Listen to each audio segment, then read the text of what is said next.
Hello friends, स्वागत है आपको अपने चैनल सीटेट गुरुकुल ऑफिशियल में। यहाँ पर हम लेकर आए हैं बीपीएससी टीचर बहाली के प्रीवियस एग्ज़ाम के क्वेश्चन जो कि 1998 में एग्ज़ाम हुआ था।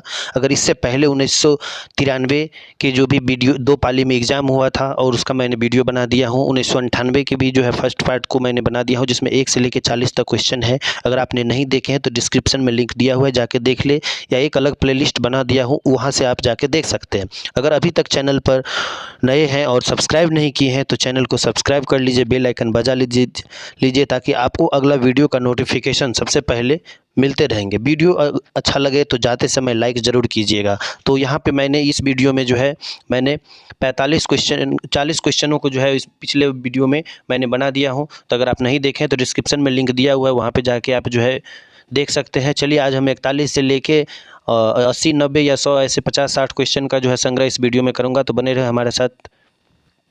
चलिए 40वां क्वेश्चन हम देखते हैं। 40वां क्वेश्चन है कि कहता है कि दामोदर बिहार में दामोदर प्रभावित होती है। ये जो है पिछले वीडियो का भी ये क्वेश्चन था, इसमें है। तो ये है एक अपभ्रंश घाटी से दामोदर जो है प्रभावित होता है कहाँ पे? बिहार में।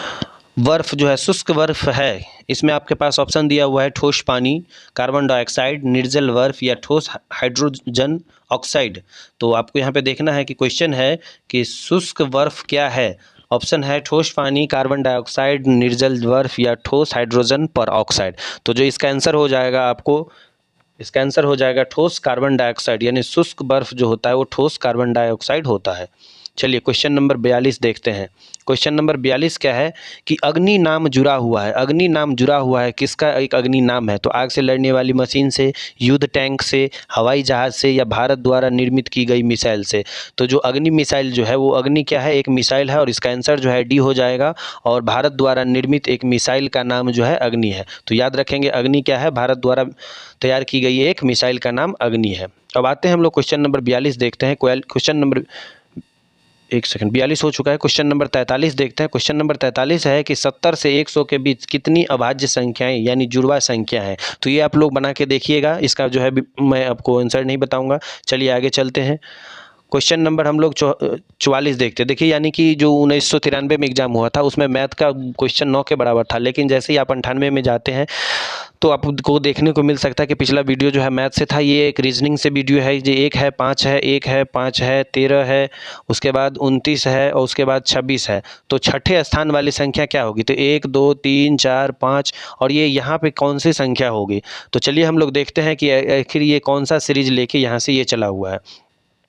तो सीरीज है 1, 5, 13, 29 और 61। तो आप देख सकते हैं दोनों के बीच में 4 का गैपिंग है, इन दोनों के बीच में 8 का गैपिंग है, इन दोनों के बीच में 16 का गैपिंग है और इन दोनों के बीच में 32 का गैपिंग है। तो अगली जो संख्या होगी दोनों के बीच में 64 गैप होगा, और जब 64 गैप होगा तो इस दोनों को हम जोड़ देंगे तो 4, 1, 5 यानी 125 आंसर इसका जो है हो जाएगा। तो चलिए इसका हम लोग आंसर देखते हैं कि इसका आंसर कितना है।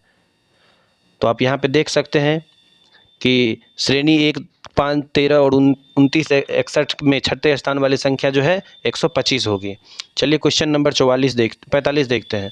देखिए ये सब सवाल जो है मैथ के बनाने वाले हैं, तो आप लोग बना के जो है इसमें कोशिश कीजिएगा। फिर भी मैं आपको आंसर बता दूं तो 45 का आंसर जो है सी हो जाएगा, 10.8 मीटर। ठीक है, आइए हम लोग क्वेश्चन नंबर 46 देखते हैं। देखिए यहाँ पे भी मैथ आपको देखने को मिल रहा है। तो क्वेश्चन नंबर 46 में भी आपको आंसर जो है बी आंसर होगा, 24 और 96। आप लोग इसको बना के हल कीजिएगा, तब आपको समझ में आ जाएगा। और तब तक मैं आपको आंसर बता देता हूँ यहाँ पे, क्योंकि मेरा मेन फोकस है आपको जीके को जो है सवाल को सोल्व करवाना। और क्वेश्चन नंबर 47 में है। क्वेश्चन नंबर 47 का पहला आंसर है, आप लोग बना के चेक कीजिएगा, अगर गलत हो तो कमेंट कीजिएगा। क्वेश्चन नंबर 48 का जो है आंसर है, क्वेश्चन नंबर 48 का जो है डी आंसर हो जाएगा। तो आप लोग देख लीजिएगा प्रथम अभाज्य 10 अभाज्य संख्याओं का औसत कितना होता है। उसके बाद एक क्वेश्चन है 10 रुपया में 11 पुस्तकें खरीदता है, तो 11 रुपया में 10 पुस्तकें जो है बेचता है। तो ये क्वेश्चन नंबर 49 का है, इसका आंसर हो जाएगा डी। अब हम लोग देखते हैं क्वेश्चन नंबर 50 क्या है। क्वेश्चन नंबर 50 का ये आंसर हो जाएगा 5 मील व 8 किलोमीटर के अंतर को गज की नाप में चुने। तो क्या हो जाएगा? इसका आंसर हो जाएगा 51.1। अब देखिए अब क्वेश्चन आने लगा है जीके का। तो कहता है पानी का घनत्व अधिकतम कितना होता है? पानी का घनत्व अधिकतम कितना होता है? तो 40 डिग्री सेल्सियस होता है। पानी का घनत्व अधिकतम कितना होता है? 40 डिग्री सेल्सियस होता है। अगला है क्वेश्चन नंबर 52। क्वेश्चन नंबर 52 क्या कहता है? भूपर पट्टी में सबसे अधिक पाए जाने वाला तत्व कौन सा है? तो भूपर पट्टी में सबसे अधिक पाए जाने वाला तत्व जो है ऑक्सीजन है। कौन सा है? ऑक्सीजन है। चलिए क्वेश्चन नंबर हम लोग 53 देखते हैं। क्वेश्चन नंबर 53 क्या कहता है कि प्लास्टर ऑफ पेरिस का क्या सूत्र है। तो प्लास्टर ऑफ पेरिस का सूत्र जो है CsAO4.1/2H2O। चलिए अगला क्वेश्चन देखते हैं। Question number 54। क्वेश्चन नंबर 54 क्या कहता है, निम्नलिखित में से कौन सा अम्ल सिरके में उपस्थित है। तो जो सिरके में उपस्थित अम्ल है वो एसिटिक अम्ल है, यानी कि आपको यहाँ पे साइंस का क्वेश्चन भी देखने को मिल रहा है।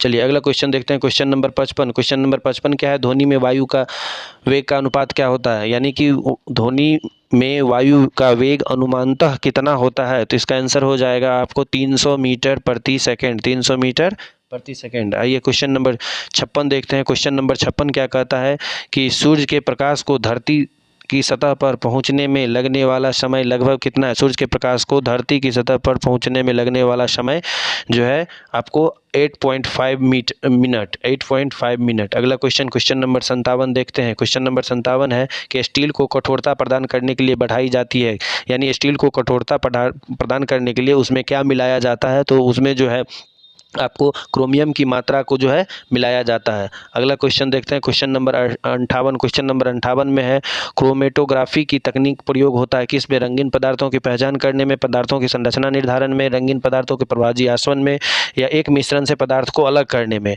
तो क्या है, क्रोमेटोग्राफी जो है कौन चीज़ में यूज किया जाता है। तो क्रोमेटोग्राफी जो है आपको रंगीन पदार्थों के प्रभावी आसवन में उपयोग किया जाता है।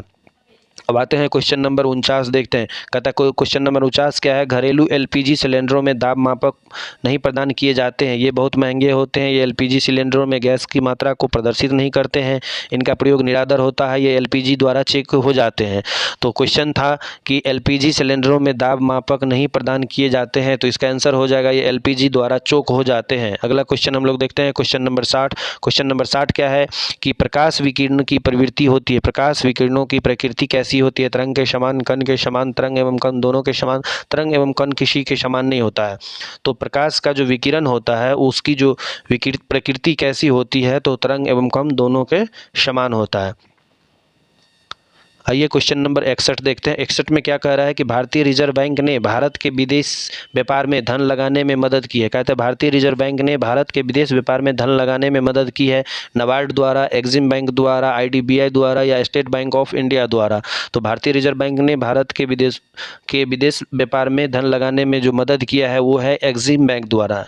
किस बैंक द्वारा, एक्सिम बैंक द्वारा। आइए हम लोग क्वेश्चन नंबर 62 देखते हैं। क्वेश्चन नंबर 62 क्या कहता है कि एक कार बैटरी में प्रयुक्त विद्युत अपघटय होता है, यानी एक जो कार बैटरी में प्रयुक्त विद्युत अपघटक क्या होता है, हाइड्रोक्लोरिक अम्ल, सल्फ्यूरिक अम्ल, नाइट्रिक अम्ल, या आसुत जल। तो चलिए इसका हम लोग आंसर देखते हैं। कार बैटरी में प्रयुक्त विद्युत घटक जो होता है वो होता है आपको सल्फ्यूरिक अम्ल होता है। आइए क्वेश्चन नंबर 63 देखते हैं। कहता है 1 पिकोग्राम, क्या है 1 पिकोग्राम किसके बराबर होता है, 10.6 ग्राम के, 10.9 ग्राम, 10.12 ग्राम, या 10.15 ग्राम।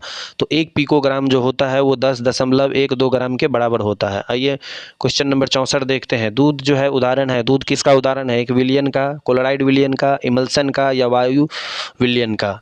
तो दूध जो है किसका उदाहरण है, तो दूध इमल्सन का उदाहरण है। और बहुत बार ये क्वेश्चन पूछा जाता है और बच्चे क्या करते हैं, दूध एक विलियन मार के चले आते हैं, तो उनका जो है गलत हो जाता है। तो दूध जो है किनका उदाहरण है, इमल्सन का उदाहरण है। आइए क्वेश्चन नंबर 65 देखते हैं। क्वेश्चन नंबर 65 जो है, निम्नलिखित में से कौन सी गैस ओजोन परत के अवक्षय के लिए उत्तरदायी है, यानी कौन सी गैस ओजोन परत के अवक्षय के लिए उत्तरदायी है, carbon dioxide, carbon monoxide, nitrous oxide, या क्लोरोफ्लोरोकार्बन। तो जो इसका आंसर हो जाएगा, इसका आंसर हो जाएगा क्लोरोफ्लोरोकार्बन। अभी तक आपने अगर हमारे चैनल को सब्सक्राइब नहीं किया तो चैनल को सब्सक्राइब कर ले। वीडियो अगर देख रहे हैं, अगर थोड़ा सा भी आपको अच्छा लगा तो वीडियो को जो है लाइक करें। इससे क्या होता है कि आपके एक लाइक से हमको मोटिवेशन मिलता है, ताकि जो मैं वीडियो बना रहा हूँ क्या आप लोगों तक वो पहुँच रही है, तो वो वीडियो जो है आप लोगों के लिए यूज़फुल है या नहीं है। तो आपके एक लाइक से हम लोगों को जो है बहुत सारा मोटिवेशन मिलता है, क्योंकि आपको पता है एक वीडियो बनाने में बहुत सारे तथ्यों को एक जगह एकत्रित करना पड़ता है, फिर उसको वीडियो को एडिट करने बहुत सारी ऐसी प्रॉब्लम होती है। तो चलिए अगला क्वेश्चन देखते हैं। क्वेश्चन नंबर 66 कहता है, निम्नलिखित में से किस खनिज द्वारा लोहा प्राप्त किया जाता है, निम्नलिखित में से किस खनिज द्वारा जो है लोहा प्राप्त किया जाता है, चूने का पत्थर, पिंच, ब्लेड, मोनोजाइट, रेत, या हेमेटाइट के द्वारा। तो इसका जो आंसर हो जाएगा हेमेटाइट हो जाएगा। इसका आंसर क्या हो जाएगा, हेमेटाइट हो जाएगा।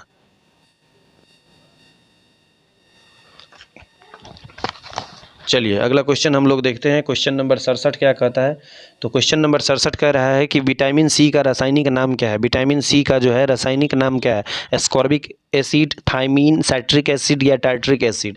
तो जो विटामिन सी का जो है रासायनिक नाम जो है वो आपको एस्कॉर्बिक एसिड होता है। चलिए क्वेश्चन नंबर 68 देखते हैं। क्वेश्चन नंबर 68 क्या है। बहुत आसान आसान उस समय के एग्जाम जो होते थे तो बहुत आसान आसान क्वेश्चन पूछे जाते, लेकिन आज के परिवेश में जो है बहुत सारे टफ एग्जाम जो है होने लगे हैं। और बीपीएससी के जो चेयरमैन थे कुछ दिन पहले ही कहा था कि हम ऐसे ही क्वेश्चन उलझाने वाले ही पूछते हैं। तो ये पहले क्वेश्चन जो होते थे जो सिर्फ में 4 ऑप्शन होते थे, लेकिन अब जो बीपीएससी एग्जाम लेती है उसमें 5 ऑप्शन होते हैं, इनमें से कोई नहीं या इनमें से ज़्यादातर।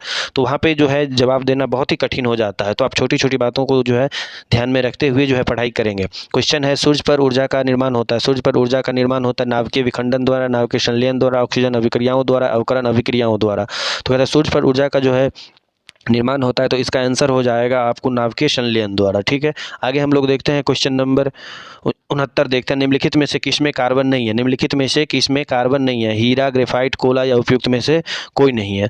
तो इसका जो आंसर हो जाएगा, इसका आंसर हो जाएगा उपयुक्त में से कोई नहीं। इनमें से किसमें कार्बन नहीं है। हीरा में भी कार्बन है, ग्रेफाइट में भी कार्बन है और कोयला में भी कार्बन होता है, यानी कि इसका आंसर हो जाएगा इनमें से कोई नहीं। आगे चलते हैं, क्वेश्चन नंबर हम लोग 70 देखते हैं। क्वेश्चन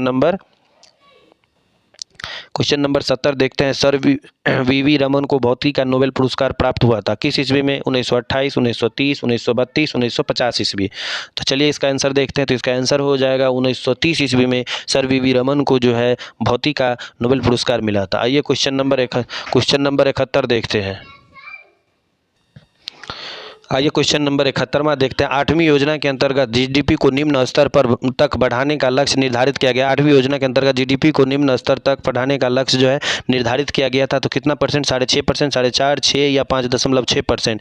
तो चलिए इसका आंसर हो जाएगा, 5.6% हो जाएगा। अगला क्वेश्चन है क्वेश्चन नंबर 72 क्या कर रहा है कि भारत में अधिकांश व्यक्ति बेकार है। भारत में अधिकांश व्यक्ति बेकार है उद्योग में, कृषि में, खनन या इनमें से कोई नहीं। तो इसका आंसर जो हो जाएगा आपको कृषि में। क्या है, यानी बेकार का मतलब है बेरोजगार है। तो भारत में अधिकांश व्यक्ति बेरोजगार है किस चीज़ में, कृषि में। अगला क्वेश्चन है क्वेश्चन नंबर 73 देखते हैं। नवीनतम जनगणना के अनुसार भारत में जनसंख्या की औसत वार्षिक वृद्धि कितनी है। देखिए ये 1998 के है। तो नवीनतम जनगणना के अनुसार भारत में जनसंख्या की औसत वार्षिक वृद्धि कितनी है। तो ऑप्शन है बढ़ोतरी का रुख दिखाती थी, कमी की रुख दिखाती थी, विस्फोटक ढंग से बढ़ी है, एक स्थिर जैसी रही थी। तो नवीनतम जनगणना के अनुसार भारत में जनसंख्या की औसत वार्षिक वृद्धि दर जो है आपको कमी की रुख दिखाती थी। उस समय के ये क्वेश्चन थे। अब आते हैं क्वेश्चन नंबर 74। भारत में भूमि सुधार के क्षेत्र में शामिल नहीं है। भारत में भूमि सुधार के क्षेत्र में जो है शामिल नहीं है बिचौलियों की समाप्ति, भूजोतों का एकत्रीकरण, सहकारी कृषि या किसानों का मकान ऋण। तो जो भारत में भूमि सुधार के क्षेत्र में जो है आपको शामिल नहीं है वो है किसानों को मकान ऋण। चलिए क्वेश्चन नंबर हम लोग 75 देखते हैं। क्वेश्चन नंबर 75 क्या कहता है कि भूमि विकास बैंक निम्नलिखित का एक अंश है। वाणिज्यिक बैंक का, आईडीबीआई बैंक का, नाबार्ड बैंक का या सहकारी उधार ढांचा का। तो जो भूमि विकास बैंक है वो निम्नलिखित का एक अंश है। तो ये जो अंश है वो है आपको सहकारी उधार ढांचा का। आइए हम लोग क्वेश्चन नंबर 76 देखते हैं। क्वेश्चन नंबर 76 क्या कह रहा है। क्वेश्चन नंबर 76 कह रहा है कि हरित क्रांति की सफलता निम्नलिखित की उपलब्धता पर निर्भर है। बीजों की उच्च पैदावार, सिंचाई, पर्याप्त सिंचाई सुविधाएं, रासायनिक उर्वरक एवं कीटनाशक, इनमें से कोई नहीं।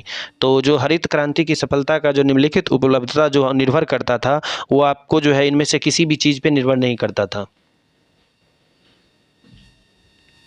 चलिए अगला क्वेश्चन देखते हैं। Question number 77। Question number 77। 1991 की नई आर्थिक नीति का क्या लक्ष्य था। उदारीकरण, निजीकरण, भूमंडलीकरण या इनमें से सभी।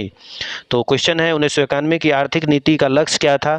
तो इसका जो लक्ष्य था वो था आपको इनमें से सभी। क्या था लक्ष्य, इनमें से सभी लक्ष्य था। उदारीकरण, निजीकरण या भूमंडलीकरण। ये क्वेश्चन नंबर 78 देखते हैं। क्वेश्चन नंबर 78 क्या कहता है कि निम्नलिखित में से सबसे बड़ा एकल साधन कौन सा है जिसमें भारत में राजस्व कर से सरकार को आय होती है। यानी कि कौन सा ऐसा बड़ा एकल साधन है जिससे भारत सरकार को राजस्व में सरकार से सबसे ज़्यादा आय होती है। तो उत्पाद शुल्क, सीमा शुल्क, व्यक्तिगत आय या नियमित आय।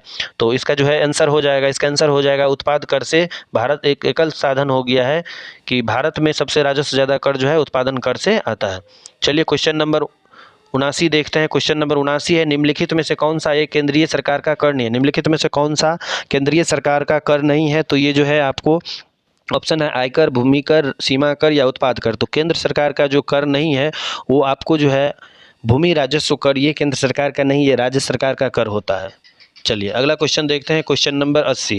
क्वेश्चन नंबर 80 कहता है भारत में निर्यात होने वाली सबसे महत्वपूर्ण वस्तु कौन सी है? भारत में निर्यात होने वाली सबसे महत्वपूर्ण वस्तु कौन सी है?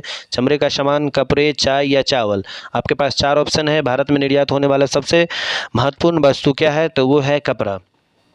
चलिए अगला क्वेश्चन नंबर देखते हैं, क्वेश्चन नंबर 81 देखते हैं। क्वेश्चन नंबर 81 क्या कहता है कि निम्नलिखित में से कौन सा मूलभूत अधिकार नहीं है? संवैधानिक प्रतिकार का अधिकार, संपत्ति का अधिकार, शांतिपूर्वक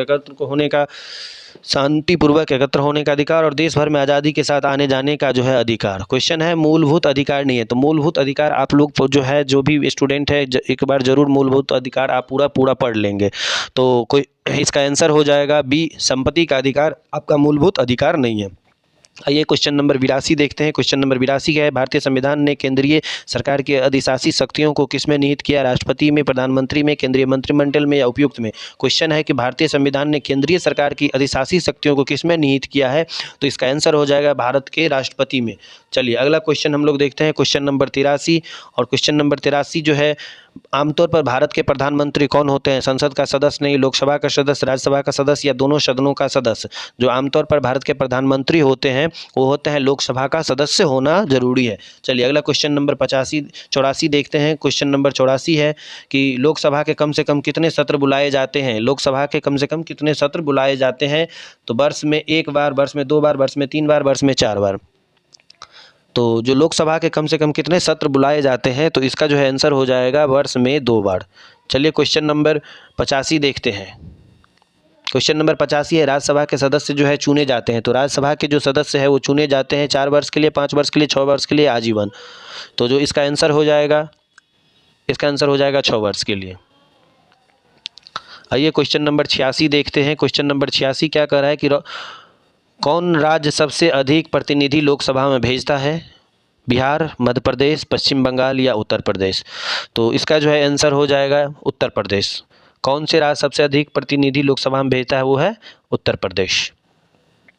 आइए क्वेश्चन नंबर 87 देखते हैं। भारत में सर्वोच्च न्यायालय की स्थापना हुई थी। भारत में सर्वोच्च न्यायालय की स्थापना हुई थी 1950 में संसद के एक अधिनियम द्वारा, भारतीय स्वाधीनता 1947 के तहत, भारत सरकार के 1935 के तहत या भारतीय संविधान के द्वारा। तो जो 87 का क्वेश्चन है वो है भारत में सर्वोच्च न्यायालय की स्थापना हुई थी किसके थ्रू? तो ये जो है भारत सरकार के अधिनियम 1935 के तहत। आइए क्वेश्चन नंबर 88 देखते हैं। क्वेश्चन नंबर 88 है, लोकसभा का कार्यकाल पूरा होने से पहले भंग किया जाता है? राष्ट्रपति द्वारा, प्रधानमंत्री द्वारा, लोकसभा अध्यक्ष द्वारा, प्रधानमंत्री की सिफारिश द्वारा। क्वेश्चन है लोकसभा का कार्यकाल पूरा होने से पहले जो है भंग कर दिया जाता है। तो इसका जो है आंसर हो जाएगा, इसका आंसर हो जाएगा प्रधानमंत्री की सिफारिश पर राष्ट्रपति द्वारा। आइए क्वेश्चन नंबर 89 देखते हैं कि सफलतापूर्वक कार्य करने हेतु पंचायत राज को पूरे सहयोग की जरूरत पड़ती है? स्थानीय जनता की, केंद्र सरकार की, नौकरशाही की या राजनेता की? तो ये तो बहुत ही आसान क्वेश्चन है। तो ये तो सफलतापूर्वक कार्य करने हेतु पंचायती राज को सहयोग करने के लिए जो है स्थानीय जनता का जो है सहयोग जरूरी है।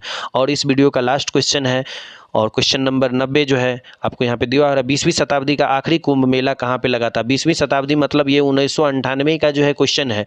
अब जो है 2001 के बाद जो है या 2000 के बाद ये हम लोग 21वीं शताब्दी में आ गए थे। तो सवाल है कि 20वीं शताब्दी का जो है लास्ट कुंभ मेला, 20वीं शताब्दी का लास्ट कुंभ मेला कहाँ पे मनाया गया? इलाहाबाद, अयोध्या, हरिद्वार या वाराणसी। तो इसका जो है आंसर हो जाएगा आपको हरिद्वार। चलिए अगर यहाँ तक आप बने हुए चैनल पे तो चैनल को सब्सक्राइब कर लीजिए, अगर नहीं किए हैं तो वीडियो को जो है लाइक कर लीजिए, जो भी पढ़ने वाले आपके दोस्त हैं उसको आप शेयर कर दीजिए, बहुत कृपा होगी आपकी। और ऐसे ही हमारे चैनल पे बने रहे, मैं आपको पूरा 150 क्वेश्चन, सारे क्वेश्चन मैं आप लोगों के लिए लेके आऊँगा। चलिए थैंक यू, धन्यवाद।